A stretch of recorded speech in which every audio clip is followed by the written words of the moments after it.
Ayan, so blessed po ba ang lahat? So, ang ganda rin nung giving natin, no? It's not always money.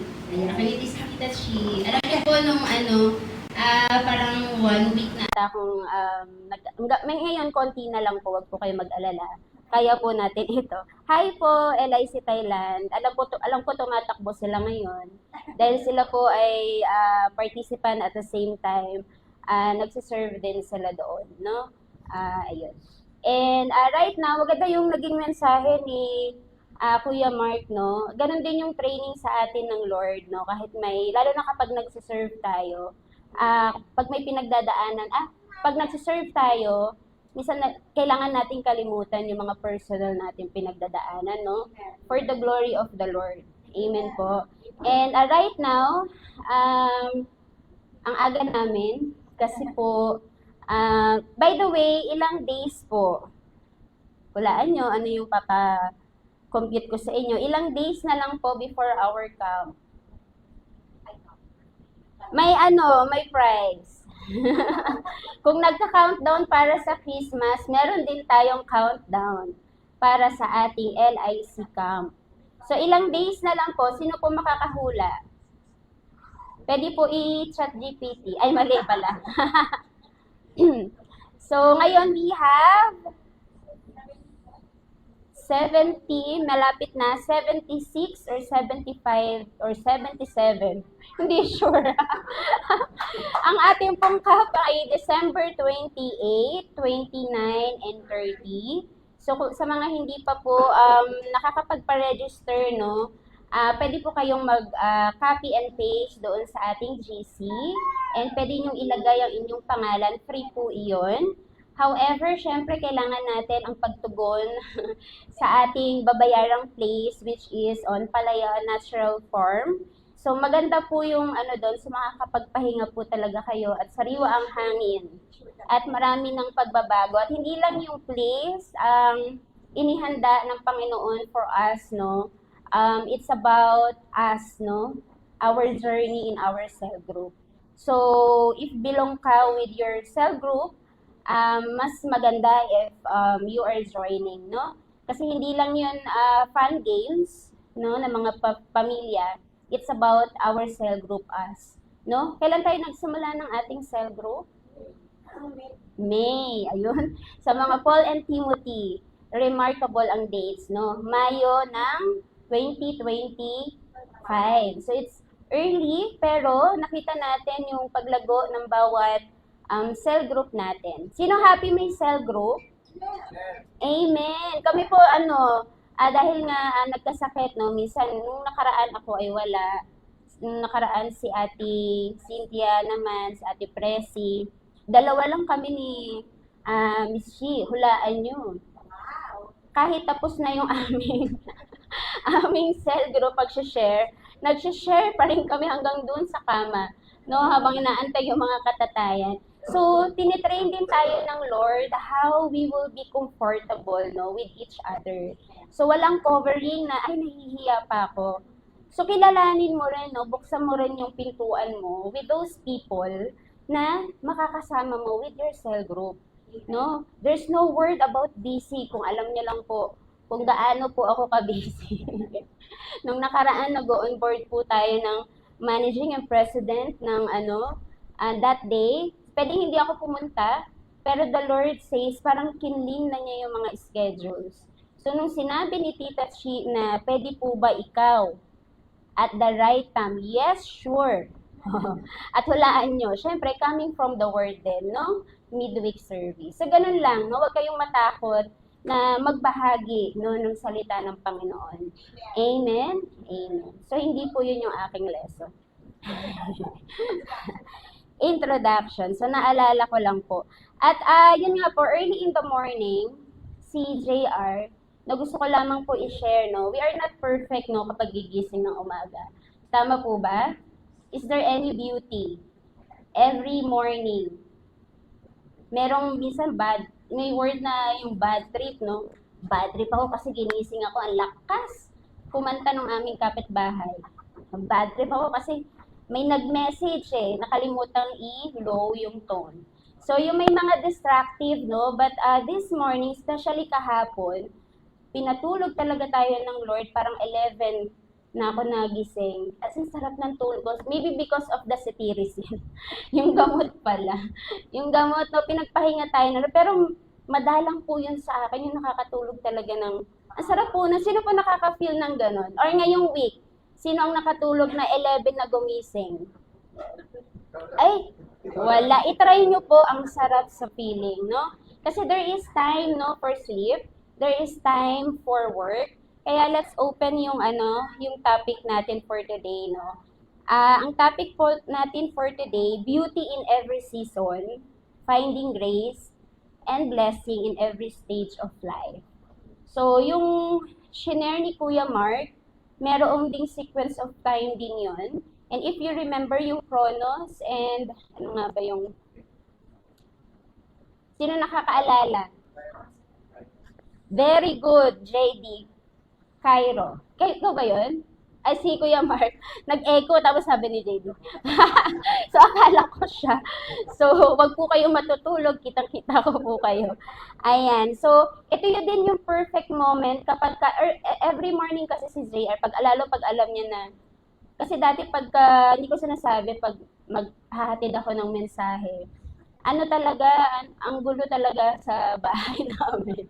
Pero there is, naniniwala ko sa orderly ng Lord, no? And how they speak, yung teamwork sa family. So yung mga issues natin with sa sampayan, yung mga maliliit na bagay, pinapart mo na yan. So pag-aralan din natin yun, there are time na kailangan kaya po pag may nag-message, introduction lang po to. Pag may nag-message ng morning, sa hapon ko na po yan mababasa. Ganon. Kaya minsan pag dumarating ako, may message ako sa'yo. Ay, kasi I dedicate my Sunday na gusto ko yung I dedicate my Sunday sa Lord. So, hanggat maaari, yun din yung recently lang din yan, no, para may kaayusan. Hindi nagsa-cellphone, walang cellphone kasi it brings distraction. Pero yung cellphone can be uplift din, no, lalo pag ang lakas ng speaker, no. Alas 6, si Daddy JR, ang lakas ng tatugtog sa amin. Hoy, bumaba na kayo! Pagbaba namin, luto na, may na, siya kasi nagluluto every Sunday. Yan. Opo. Ay, yung mga katatayan. Minsan lang po yung pag ako yung magpipreach, ganyan. So, ayun. Minsan, pagka hindi niya kaya tinatanong niya, anong gusto mo pandesal, ganyan. Ganon. So, din, teamwork din, hindi lang lagi si nanay, kasi si nanay, minsan pagod siya sa gabi. Ganon. So, intro lang ulit po yan. So, puntahan po natin yung Ecclesiastes chapter 3, maybe verse 1 at 40. Ayan. Yan. Pero gusto ko muna kurutin ninyo yung inyong katabi. Sabihin nyo, ang pogi-pogi mo at ang ganda-ganda mo. Pwede mo pong kurutin or sabihin man lang, ay, may kiss. Sa mga single, tayo na lang. Ganon. Yan. Ganyan tayo di ba ang sarap sa pakiramdam kapag yung word na maganda or pogi, di ba, ang sarap sa feeling. So, minsan gusto rin natin na ganon lagi. Pero there are season naman na kailangan natin pagdaanan, di ba? Kaya nga po ulit doon sa Ecclesiastes chapter 3 verse 1, a time for everything. So let's open our Bible. There is a time for everything and a season for every activity under the heavens. A time, okay. He has made everything beautiful in its time. Also, He has put eternity in their hearts, except that no one can find out the work that God does from beginning to end. Maybe chapter 1 at the 40. Para makita nyo yung time, no? Saan nang galing yung beautiful in its time. Verse 1 po. Sorry. Ano sinabi ko? Sorry po. Chapter 3, verse 1. Ayan. To everything, there is a season, a time for every purpose under heaven. Next verse. A time to be born and a time to die. a time to plant, and a time to pluck what is planted. Chapter 3, a time to kill, and a time to heal, a time to break down, and a time to build up. And on verse 4, ito rin kasi yung mensaheng iniwan ni Amang. Sabi ko, dagdagan ko na lang. A time to weep, and a time to laugh, a time to mourn, and a time to dance. Verse 5, a time to cast away stones, and a time to gather stones. A time to embrace, and a time to refrain from embracing. Dami, no? Dami sequence. A time to gain, and a time to lose. A time to keep, and a time to throw away. 7. A time to tear, and a time to sow. A time to keep silence, and a time to speak. Yan. A time to love, and a time to hate. A time of war, and a time of peace. 9. What profit has the worker from that in which he labors? So, and then on verse 10,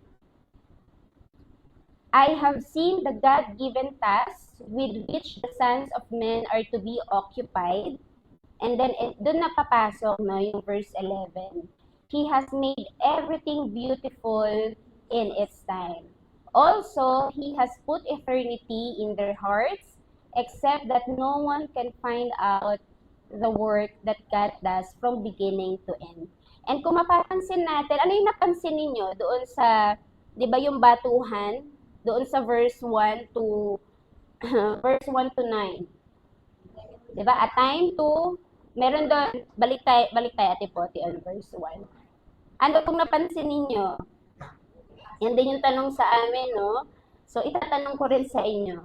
So, ano po yung napansin ninyo? A time, di ba? Parang meron silang opposite, no? A time to born and a time to die. So, something like that. So, hindi lang laging one-sided, no? And ang ganda ng time management ng Lord with us. So, let us pray po muna, no, as we begin yung word niya for today. So, ready na po ba ang lahat? A time to pray and not a time to cellphone. Okay, mali pala.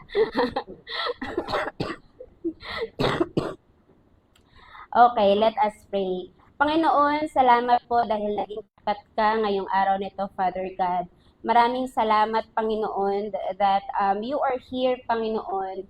And before we begin, Panginoon, this blessing of your time, speak to every heart that is weary, every soul that is waiting, and every spirit that feels tired. Lord, show us the beauty in every season. Help us to see the grace even in our pain, and your blessing even in our waiting. We honor you today, Father God, in Jesus' name. Amen. And meron pa ako ulit i-share. Kasi kanina, no, narinig ko yung prayer ni Sir Edwin, no? Nagkaroon ng selyo, no? Doon sa mensahero. So, pagpipray nyo din po lagi yung magbibigay ng message. And wag nyo po kami tignan bilang tao, no? But tignan nyo po kami as ginagamit kami ng Lord to share the word with you. Amen po? So, let's focus our mind on the word. So, ang tinuturo sa atin, ano po ulit ang ano natin? Ano po yung naging, sino po ang nagbasa ng Facebook? Invitation. Ano pong nakalagay doon? Patay. Hindi na open. So, it's about blessing in every season. So, naniniwala po ba kayo doon? Na merong kagandahan sa bawat season natin? So, we are very unique sa ating mga season. And yung isi-share ko po sa inyo, I have 4 points. Time check 11:18. Point number 1, true beauty is not about appearance. Okay? But about yung alignment. Okay? So, Pwede mong tignan yung ano. Nakita ko na una na si Kuya Eric, tinignan yung gano'n si Ate Cynthia. Ang ganda ni Ate Cynthia, di ba? Pero kung makikita natin ngayon, ang beauty ay kadalasan, di ba, kung tayo ay i-define natin ang beauty dito sa earth, tungkol yun ay sa panlabas. Di ba? Kung gaano ka kaganda, kung gaano ka ka-fresh, or kung gaano ka ka-glowing sa selfie, ay may filter pala. Ganon. Di ba dinidefine natin, lalo na sa social media? Pero sa mata ng Diyos, anong sabi niya? Ang totoong kagandahan ay nasa puso na naka-align sa Kanya. Diba? Lalo na pag nag-serve tayo, let's check ourselves, no, na yung puso natin, alam natin that we will be attending Sunday service, a cell group, or we will, yung ministry yung gawain. Let's prepare din yung our heart, no, as we align to Him. Kasi sabi nga ganun, diba, He has made everything beautiful in its time. Hindi niya sinabi na, everything is easy in its time. Pero sinabi niya, beautiful. Everything is beautiful. May kagandahan sa bawat kapanahunan natin. And sabi sa 1 Peter chapter 3, 3-4,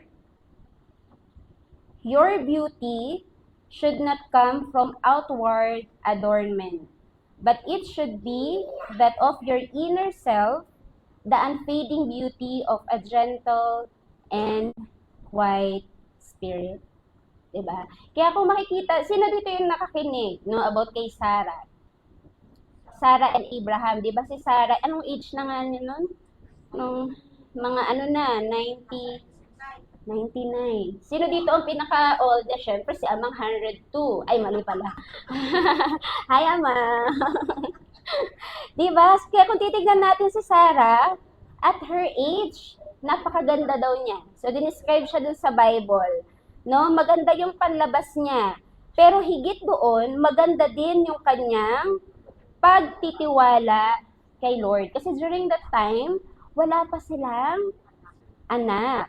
So, kahit maganda na siya, kahit imposible na siyang magkaanak, hindi siya bumitaw sa pangako ng Lord. Pero in yung 90 plus years, siyang nag-antay, no?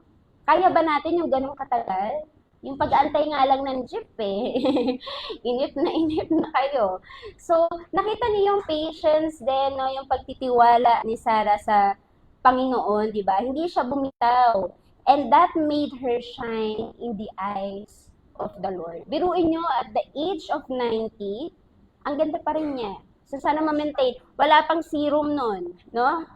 Wala pang nilalagay na application 1, number 2, 3, 4, 5. Natural na ganda, no? So, para siya din yung natin. Sino dito yung mga kananayan? Sino dito naglaba lang kahapon? Ayan. Sino dito pagod ngayon? Wala namang pagod kasi itong ating kapanginahan. So, ang tawag dyan, kapag alam niyong pagod ang nanay ninyo, no? Or ang tatay ninyo, ang tawag dyan ay grace glow. Ayan, tignan nyo nga yung mga nanay at tatay ninyo. May glow. Ang tawag dyan ay grace glow. Hindi yung makeup, yung nagpapaganda. Diba? Minsan yung, Hindi glow. G-L-O-W. Hindi glue pala, hindi glue. Mali yun, Sir Ed. So, grace glow ang tawag. So, ibig sabihin, yung presence ng Lord, minsan magtataka tayo, ba't ang bata-bata niya tingnan? Alam ko marami yung problema, pero bakit alam mo yun, maaliwalas pa rin yung mukha niya, di ba? So, merong mga ganun. So, ang tawag doon ay grace glow. So, that's the kind of beauty that God wants to give you. Gusto nyo ba yun? Kailangan i-accept natin yun. No? Hindi nag-fade kasi hindi yun nakabase sa season niya. So, kung ang season niya ngayon ay hirap na hirap siya, no? Yun yung nafe-feel niya. Pero dahil sa pagtitiwala niya sa Lord, kaya niyang lagbasan yung season na yan. Amen? So, yun yung reflection natin for the, it's not about appearance, no? Pero may alignment. Amen po ba? Amen. So, ang tunay na kagandahan sa gawain ay yung pusong naka-align sa langit. Naka-align ba sa langit? O sa katabi? Wala naman ganon. Sa langit dapat. So, kung yung ginagawa mo, hindi para mapansin, no? Ang dami nating ginagawa. Totoo? Tama? Kaliwat kanan. Kulang yung hands natin. Sino ang 11? Sa dami ng ginagawa. Or 3 yung kamay. So, sabing ganon, parang hirap, no? Oo, kasama paa. So, dapat, no, ang i-glorify natin when we are serving is the Lord. Kahit hindi man yan sa church, you are serving your family, you are serving yung work mo for today, give your best, no? Yung kung ginagawa mong excellent sa work, gawin mo rin dito.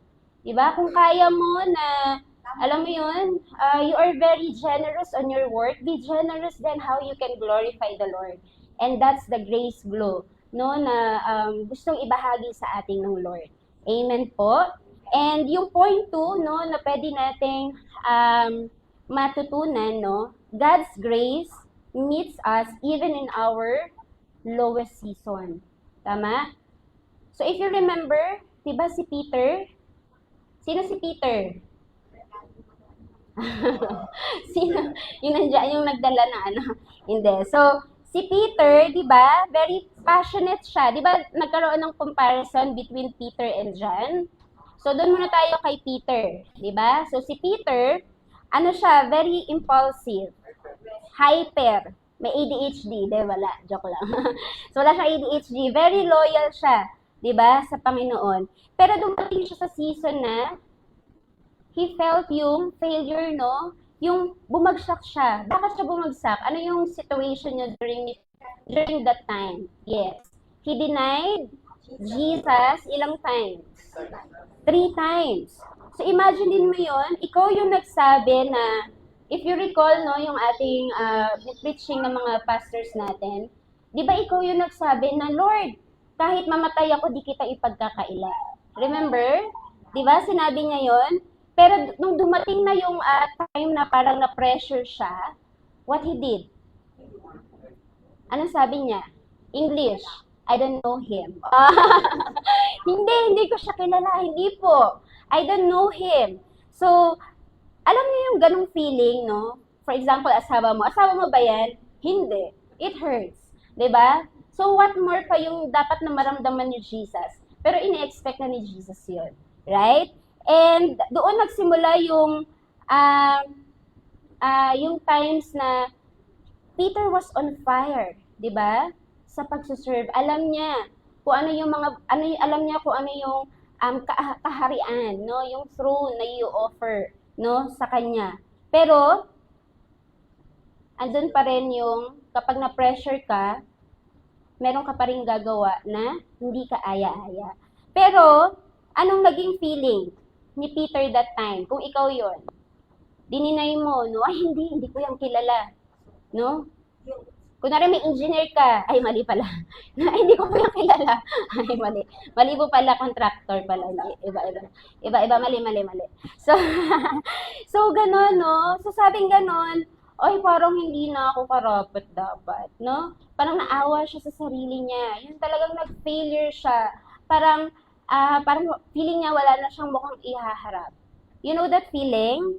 So, ganyan yung ginawa ni Peter. Diba? Anong ginawa ni Peter during that failure on his season?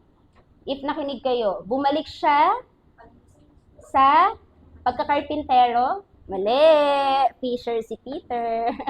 Bumalik siya sa kanyang pangingisda. Ayun, we are aligned. Doon sa dati niyang buhay, dati niyang trabaho. At puntahan natin yung John chapter 21 verse 3. Ano yung gusto ko makita niyo sa talaga, yung pinaka-declaration niya. I'm going out to fish. Diba? John chapter 21 verse 3. So, yun yung sinabi ni Peter. Pupunta na lang ako, no? Mangingisda na lang ako. Ayan. I am going fishing. They said to him, we are going with you also. So, kasama niya yung mga dabber cats, no? Baka yung mga kalalakihan, ganyan hindi. So, they went out and immediately got into the boat. And that night, wala rin silang nakuha. So, ito yung tanong ni Amang, no? Alam mong fisherman ka, alam mo yung time na merong huli at wala. Siguro gulong-gulo na yung isip ni Peter, no? Dahil sa mga kaganapan sa kanyang buhay. So, wala siyang May nahuli ba siya that time? Wala siyang nahuli. So, pag bumabalik tayo sa dati, anong feeling? Kapag bumabalik ka na naman, hindi ka nakapag-declare previously ng no repetition. No? Alam mo nang magaganap ulit kapag nag-decide ka na gawin mo ulit yung old ways mo.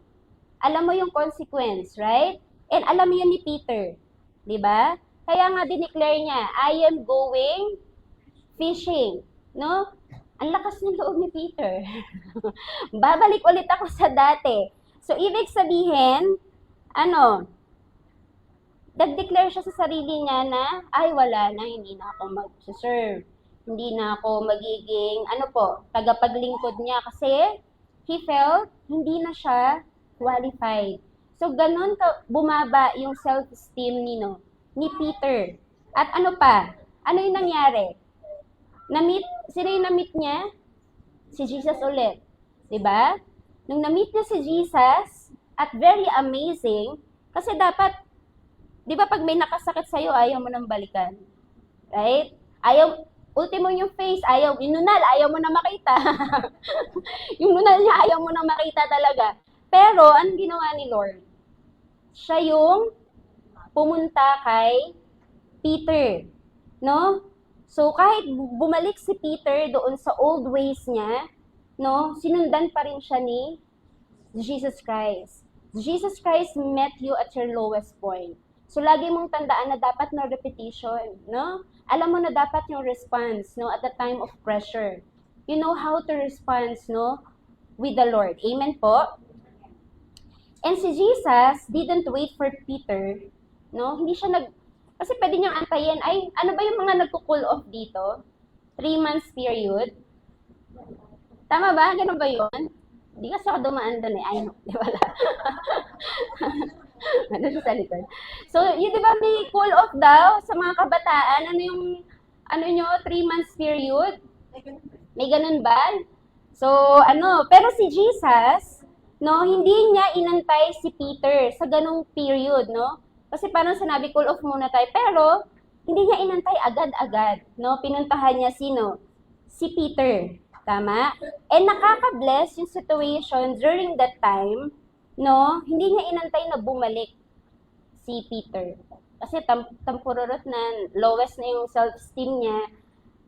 Si Jesus mismo yung pumunta sa kanya, saan pa? Doon mismo sa lugar na kung saan niya talaga makikita si Peter. Kaya nga, on John chapter 21, verse 1, ano sabi? After these things, Jesus showed himself again to the disciples. Agad-agad, no?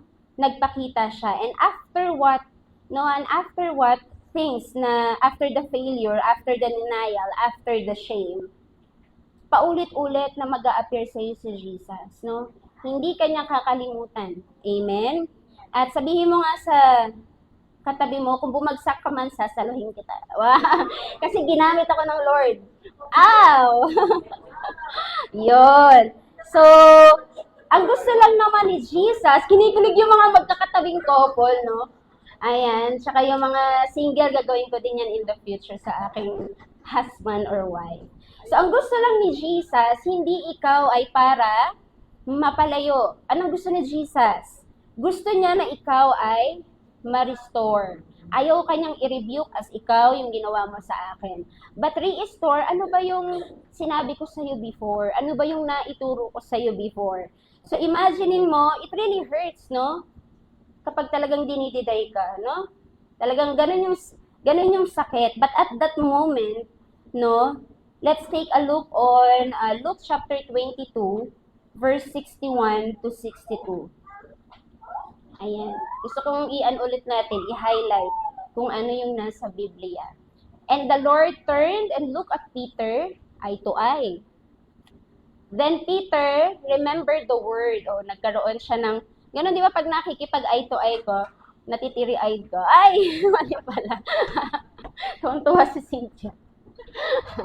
So then Peter remembered the word of the Lord, how he said to him, before the rooster crows, you will deny me 3 times. At ano pa yung next verse? So, Peter went out and wept bitterly. So, nagkita eye to eye. Ba't mo ko tinanggi? Ganun dapat, no? Manunumbat ka. No? Pwede mong tak yung sa TikTok. Pwede mong ganunan eh, no? Bakit mo ko tinanggi? Ganyan. Pero ang sabi niya, ano sabi ni Jesus? Mahal pa rin kita. Oh, di ba? Mahal pa rin kita, may plano pa rin ako para sa iyo. Di ba? Napakaganda. So, on John chapter 21 verse 15 to 17, when they had finished eating, Jesus said to Simon Peter, Simon, son of Jonah, do you love me more than this? He said to him, Yes, Lord, you know that I love you. Okay, I love you hang naganap, no? He said to him, feed my sheep. No? Ang ganda ng I love youhan nila, no? Kahit na tuwan-tuwa si JD. May alala ko ba JD? So, 3 beses siyang natanong. 3 beses, di ba? Do you love me? Sabi niya, yes. Kasi 3 beses din siyang itinanggi ni Peter. And every I don't know him was replaced with I love you. Tama? I love you 3 times a day. Kaya baka nga doon nag-generate yung ano niya. I love you 3 times. Saan nga? Yakult ba yun? Kay Jimmy Santos pa rin. I love you 3 times a day. Mali. So, pinalitan ni Jesus, then feed my lambs or feed my sheep. So, bumalik si Jesus. Yun yung isa sa natutunan nating season. No? We are not condemning every person, no? But to recommission everyone or si Peter, yung naganap kay Peter. That's the second point. And we can see that kagabi nga ang kailan ba? Feeling ko kasi kagabi tayo nagsama. Nung Friday, ang topic namin ay faithfulness. So hindi lang ang faithfulness, hindi lang siya one way, no? It's a two-way. God can be faithful to you, and also you can also be faithful, no, to the Lord. So ito rin yung pwede mong ituloy at siya about faithfulness. So 2 Timothy chapter 2 verse 13, if we are faithless, we remain faithful, for he cannot deny himself. 2 Timothy chapter 2 verse 13. So let's remember, no, yung situation kung ikaw to, no, God still loves you, no? Mahal pa rin tayo ng Lord even on our lowest point. It's about relationship with the Lord. Amen po. So, kausapin mo ulit yung iyong katabi, kahit bumitaw ka minsan, hindi ka pa rin binitawan ni Lord. Kung nagmaldita tayo kaninang morning, bati na kayo. Ayan. So, amen. Amen. So, ika-third point natin is that you cannot create a season, but only God can create your season. So, hindi mo pwedeng ipilit na ito yung gusto mong season dahil merong prepared na season for you. Diba? So, mare-recall mo yung season mo na gusto mo, may mga gusto ka, diba? Pero hindi pa yun yung time. Maki-feel mo yun. Kasi hindi smooth, no? Yung process, yung decisions, tama?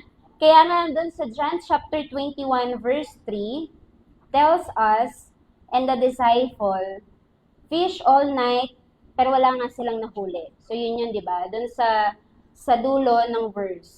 Walang huli, di ba? Kahit sanay na sila sa dagat, di ba? Zero pa rin. Pero inyo kahit isang diles, wala. No?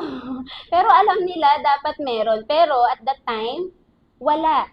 So yun yung pinlano nila sa sarili nila. Mangingisda sila kasi alam nila yung oras na yun may huli. Pero God didn't allow it, no?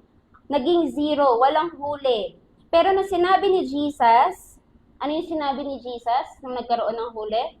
Cast your net on the right side of the boat. Bakit hindi left? Bakit hindi left?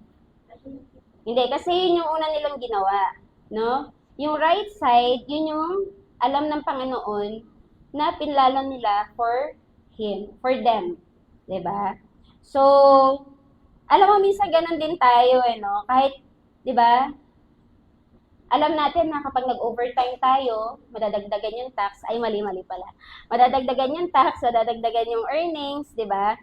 Tapos yung sipag natin, pero minsan dumarating yung panahon na ganun pa rin yung sitwasyon mo, no? Walang nagbago. Bakit? Kasi it's because it's not yet. Kailangan mo munang pagdaanan yung patience, no? Baka hindi ka pa, baka impatient. Naging pasyente. Impatient ka, pero sabi ni Lord, pag sinabi ni Lord na, sige, now is the time. Na i-experience niyo yun, kapag, when you pray, puro ikaw, no? Ito po gusto ko ganyan, ganito, gantan. Kailangan by December, may ganito, ganyan, ganyan, ganyan. Pero, hindi pa allowed ng Lord, no? Meron kang mga purpose na pwede mong daanan, pero mafe-feel mo kapag sinabi niyang now, anong nangyayari? Bumabaliktad yung lahat. Nagfi-flip lahat yung mga plans mo. Tama? And may kilala nga ako, di ba? Sabi ko nga sa inyo, yung nawalan nga siya ng work, parang ang dami niyang interview. Dami niya naging interview. Kasi magaling siya talaga. Pero, minsan sinasabi niya, baka malas ako. Walang ganun po. No, it's not yet time. Yun lang siya. It's not yet time. And nung nag-pray siya, nung nag-antay siya, and during his waiting, masaya pa rin siya, no? Kasi alam niya na merong gagawin, no? Merong ipapagawa sa kanya ng Lord. Ganun yung kanyang trust sa Panginoon. And then eventually, when the right door opened, no? Hindi lang siya natanggap. Right? Meron uso kasi ngayon yung mga signing bonus. No? Nagkaroon pa ng signing bonus na natanggap siya. Sino na naka-experience nun? Ako hindi pa eh. Pero siya na-experience niya, signing lang. Walang bonus. Ayan, darating daw yon in His time. So, ganun si Lord, no? Pag oras na niya, walang makakapigil. Kapag nga sinabi niya na mag-mission ka, either in Thailand or other places, go, di ba? Go ba? O baka may gagawin kayo? Ay, mali pala.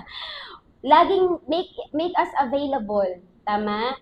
Kasi naniniwala ako na dapat meron ding orderly, no? Sa loob ng tahanan ng Panginoon.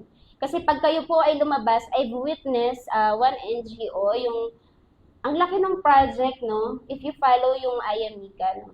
Ang lalaki ng project nila, pero naka-order yung mga ginagawa nila. And also the mission in Leyte, dinedicate niya yung bahay niya as a church, tsaka yung hacienda niya ang lawak. So pinapapunta nga po tayo doon, pero hindi pa ako pwedeng mag-field, gawa ni Junsa. Ang lawak po niya, and they invited me, no, to go there. Pwede, pero I felt na I need to pray. Alam niyo yun? So, ganun din tayo, no? Kapag sinabi ng Lord na may inopen ng door for you, just be ready, be prayerful muna before you go. Okay? Kasi kailangan prepared ka. Hindi lang dahil maganda yung place and feeling mo leisure siya kasi pwede ka mag-swimming, no?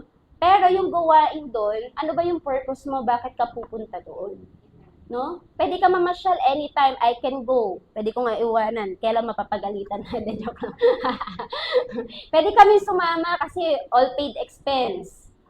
Yung eroplano, lahat. Pagkain, yung tahanan, open for us. Pero sabi ko sa susunod na lang, kasi hindi nga pa nga tayo nakakalabas eh. 'Di ba? Tayo in LIC, hindi pa natin na-experience na talagang lumabas. Tama? So, kailangan i-prepare natin yung sarili natin, no? And orderly, i-disiplina natin yung sarili natin, no? Para we are ready for the mission. Mahirap pag helmet lang yung suot mo, pag sword lang yung dala mo. Alam niyo yung yung armor of God. Mahirap pag isa lang yung sandata mo. Wala kang maibibigay. But if you are equipped from head to toe, yun yung sinasabi ni Kuya Mark, that you can overflow other blessings to other people. Ganon siya. And mararamdaman yun kapag nag-mission ka and you're not ready, ang gulo-gulo. Nadulas ka, di ba? Yung mga pagkain kagulo, di ba? Mafe-feel mo yun, no? And okay lang yun, na ma-experience mo yun para sa susunod, alam mo na yung mga dapat nating gawin. And ang purpose natin hindi para dahil may sobra ka ibabahagi mo. Ang purpose mo is to share the gospel of the Lord. Galingan mo dun sa part na yun. Okay lang maging generous in money, but be generous on the word na ibabahagi mo. Kasi yun yung kulang, no? Di ko nga alam kung alam ng lahat ng mga bata bakit kailangan nilang mag-pray. Alam ba ng mga anak ninyo bakit nila kailangan manalangin every day? Alam ba nila how to pray? Diba? Let's start with our family. Let's start in our home. Let's start in our church. And let's start in ourselves. No? Kung feeling mo kulang ka doon, pray ka lang. No? Kung feeling mo kulang ka ng time, Ecclesiastes chapter 3, 1-9 speaks to you. Alright? So, yun siya. Wala siya dun sa script ko. So, ano pa po? And as we can see, no, the blessing in every season, ito na yung beauty in correction and humility. Sino dito ayaw mapagalitan? Ayaw talaga natin, no? Sabi nga ni JR, mahaba yun pag nagalit yun. Pag lalaki pala magalit, ang haba. Mas mahaba pa sa nanay. Pinaantay ko magalit si Ludwig. Ay, mali pala. Kasi very silent eh, no? Pero pala yung mga tahimik, pag nagalit, ang haba. Pero, alam mo yun, makes sense, may point. Diba? Hindi ka para sabayan. Sabayan nyo ba pag may nagagalit sa inyo? Diba you will post? And magpe-pray ka, Lord, kailan siya titigil. Ay, mali pala. And you are really praying to the Lord, no? Lord, ano ba yung sinasabi mo? Bakit yung sinasabi yun? Ako ba? May mali or the situation? Diba? Minsan ina-assess mo eh. Hindi para talikuran yung mga sinabi niya. But also to learn ano ba yung sinasabi niya. Huwag word per word. Pag word per word, masasaktan ka. At maghihiwalay. Joke lang. Walang hiwalayan, no? Pero masasaktan ka lang at pwede kang manalangin, di ba? Kasi sa panahon ngayon, yun talaga yung pinaka-naiirita, yung may nagagalit sa iyo, yung pinagagalitan ka. Tama? Pero tinutuwid tayo, no? And kapag may instruction, kapag parang may pinipilit sa atin na hindi natin gusto, di ba? It really hurts with us. And remember, correction is not rejection. Hindi ka niya nire-reject. No, yung ginagawa mo, walang masama doon. But a redirection. Yung mga simple, lalo sa bahay, Daddy, sorry. Lagi siya, no? Lagi ako pinapagalitan. Ayan, joke lang. Hindi, ano tayo, di ba? With our cases, makes sense, di ba? Yung mga correction, and tama naman. Di ba? Baka mali lang, baka hindi ko lang nakikita, no?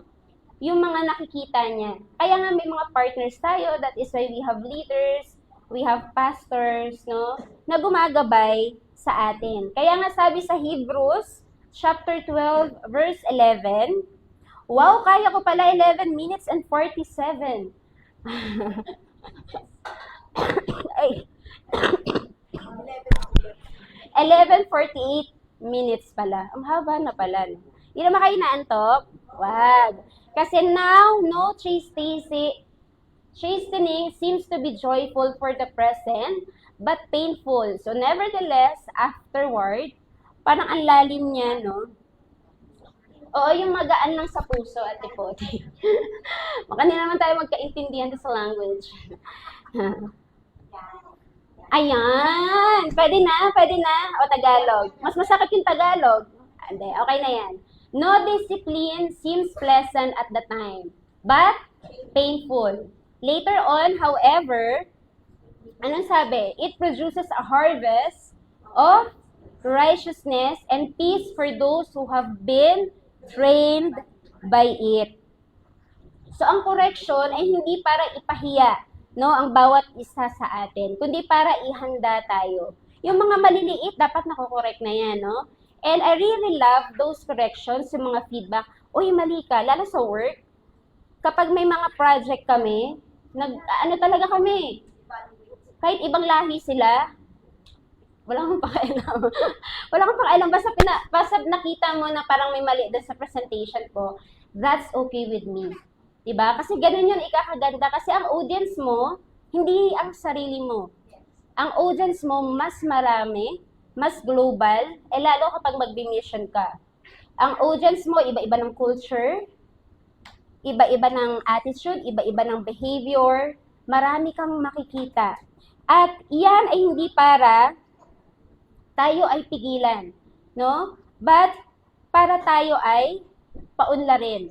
So, naikwento ko nga kay Tita Chi, sabi ni Tita Chi, grabe pala yung work mo. Oo, grabe, pwede na akong lumipad, joke lang. So, dito rin, no, kung best ka, gawin mo pa rin yung best mo dito. Hindi para hadlangan, kundi tayo ay magpahubog. Di ba? Alam niyo yung gold? Di ba? Para siya maging makinang na gold. Di ba yung inaano siya, may proseso para kuminang pa? So, ganun din tayo. Tama? So, may mga maliliit na bagay na maaaring magiging challenge sa atin. But when we say challenge, there is a reward. So, excited ba kayo doon kapag may challenge sa buhay ninyo, may reward na paparating? Kaya nga sabi ni Kuya Mark, excited siya nung dumaan sa buhay nila yon. There is something above the heavenly na pwedeng ipagawa sa kanilang mag-asawa. Amen po. So, yun lamang po. Kaya ang sabi pa ng Lord sa atin, I'm shaping your heart. Kung yung heart mo ay, ano bang hugis sa heart? Kung ang heart mo ay parang gumaganon, inaayos siya ng Lord, kailangan perfect yung heart. Okay, yung puso, di ba? Don't let the noise drown the voices, no? But yung voice na dapat nating marinig is only in the heavenly. Kung maingay yung katabi natin, sabihin nyo, mamaya na. Di ba gano'n? May ganong moment kasi gusto mong makarinig. Di ba? Kasi konti lang yung time natin here on earth. Tama? Amen? Hindi tayo longer. Tama, totoo naman. Gawin natin yung best natin habang nakakaakyat pa tayo sa 5th floor. Amen? Habang kaya pa nating magluto, habang kaya pang mag-isip ng utak natin, habang kaya pang gumalaw ng mga kamay at paa natin, let's all glorify the Lord, no? And hindi pa natin nagagawa. Nagawa na ba natin? Ilang percent? Sige nga, on your mind. Ilang percent na ba yung nagawa ko sa Lord? 100%. Sabi ni Eric. Ganuhan mo, bro. Yan. So, medyo lakihan pa natin, no? Yung, kung sa tingin mo kulang pa, hindi yan kulang. Magpahubog ka lang. Amen? So, let's all stand. Ayan. So, may natutunan po ba for today? Amen. So, that's the beauty, no? Kapag may order, merong ikago-glorify ng Lord. So, magpasalamat tayo sa Lord kasi inaayos tayo, no? And that's the beauty, no? That's the beauty in every season. So, let's close our eyes. And, parang gusto ko rin yung may background music. Mali pala, mali. So, ayan. So, balikan natin, no? Let's close our eyes. And this is the perfect time to think, no? Balikan natin yung lahat, no? And makikita natin, dapat mas lamang yung ginawa ng Lord na kabutihan niya sa yugto ng buhay natin. Katulad ni Sarah, no? Yung waiting niya become her winning. Diba? Matagal siya naghintay. Pero sa dulo, napatunayan niya, hindi nalilate si Lord. Amen? Katulad din kay Peter. No? Yung failure niya became his faith. Bumagsak siya, pero ginamit ni Lord yung pagbagsak na yon para bumuo ng mas matatag na pananampalataya. At ikaw, no? Let's close our eyes, no? Hindi rin aksidente ang season mo ngayon. Tama? So, think of it, yung mga kung masaya ka, alalahanin mo yung mga masasayang bagay, no? That is something to be celebrated. Kung mahirap yung pinagdadaanan natin right now, you have to embrace it, no? Kung nag-aantay ka pa rin, trust the process, no? Trust yung process ng Panginoon. Kasi God is not wasting a single season. So wala siyang ginagawa, no, na hindi mo ikakabuti. Yung mga luha mo na yan, kung umiyak ka man kagabi or kanina, yan yung luha, no, may dahilan yan. Kung may mga tanong na hindi masagot, merong tamang panahon to answer that question. At yung mga paghihintay mo, may hinog na bunga yan sa dulo. He is shaping you, forming your character when nobody is watching. He is teaching you, molding your heart para maging katulad ka ng puso niya. And He is beautifying your soul, not for display, but for your destiny. So sabihin mo sa sarili mo ngayon while you are closing your eyes, Lord, hindi ko man maintindihan, pero may kagandahan sa panahon na ito. Kasi totoo yung sinabi mo on Ecclesiastes chapter 3, verse 11. He has made everything beautiful in its time. So hindi niya sinabing everything feels good, everything is easy, pero ang sabi niya ay beautiful in its time. Kaya kung hindi pa maganda yung panahon mo ngayon, ibig sabihin hindi pa tapos ang Panginoon sa'yo. So ang gusto ko lang ngayon, while you are praying with the Lord and closing your eyes, hold on to that trust, to that shining, no? Keep trusting, keep shining, kahit parang madilim yung paligid mo, no? Darating din yung araw na maiintindihan mo na, kaya pala yung dumating. Because in every waiting, in every breaking, in every rebuilding, God is making something beautiful in you. Lord, ngayon po sa aming panalangin, sa aming pagtatapos, Panginoon, ng aming Sunday service, Lord, habang tahimik kami, Panginoon, na nakikipag-usap sa iyo, Lord. Lord, bigyan mo kami ng puso, Panginoon, katulad ng puso mo, Lord. Salamat, Lord, kasi kahit hindi namin naiintindihan, may ginagawa kang maganda, Panginoon, sa sitwasyon namin.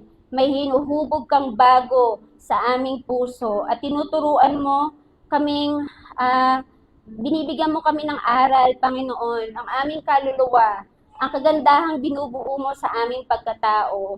Lord, at this point, minsan, ang hirap umasa, Lord, ang hirap maghintay, ang hirap maniwala na may magandang patutunguhan. Pero salamat dahil you reminded us today. You reminded us, Panginoon, na hindi mo kami sinukuan, Lord. You are always patient with us. Napakabait mo, Lord, sa amin. And hindi ka tumitigil, Panginoon. You never stop working behind the scenes, Lord.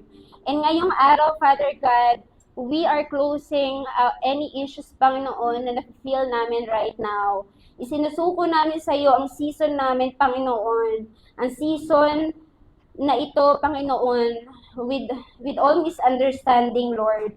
Lord, yakapin mo kami, each and one of us, Panginoon, and bigyan mo kami ng kapayapaan. We are declaring peace, Panginoon, a shalom, Father God, in our life and unto among our family, Panginoon. Turuan mo kami, Panginoon, na makibukhang bibig namin ang pasasalamat sa iyo, Father God.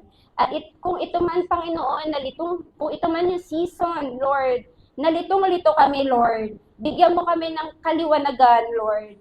Panginoon, tulungan mo kaming maniwala, Panginoon, na sa tamang oras mo, lahat ay magiging maganda. He has made everything beautiful in its time. Kaya, Lord, we will trust you. We will trust you. We will wait. Kahit feeling namin mabagal, Lord, we will worship you still kahit may pinagdadaanan ng bawat isa. Pagandahin mo ang hulma ng aming puso, Lord. Ayusin mo yung mindset namin, Panginoon, yung pananaw namin, Panginoon, we are erasing everything that is not pleasing to your eyes, Lord.